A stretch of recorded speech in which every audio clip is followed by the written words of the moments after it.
ভাইয়েরা, ইম্পর্টেন্ট কথা হলো সূরা আলাকের প্রথম নাজিলকৃত সূরা, যার ভেতর প্রথমেই রব শব্দ ব্যবহার করা হয়েছে।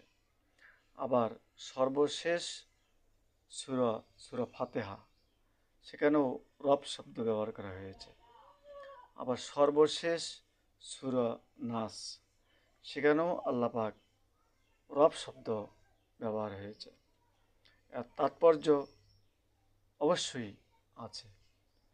তো এর তাৎপর্য হচ্ছে যে প্রথমে তিনি পরিচয় দিয়েছে বিশ্বের ব্যবস্থাপনা পরিচালক, তোমার প্রভুর নামে পড়ো, ইকরা বিসমি রব্বিকাল রব শব্দ।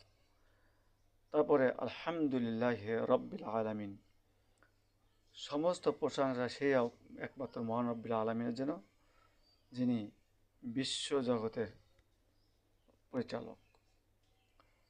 তারপর তিনি বলছেন তুমি আশ্রয় চাও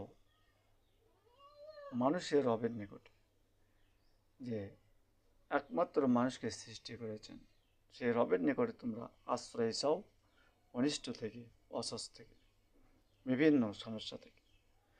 এখানে রবের গুরুত্ব তুলে ধরা হয়েছে, আশা করি বুঝতে পেরেছেন।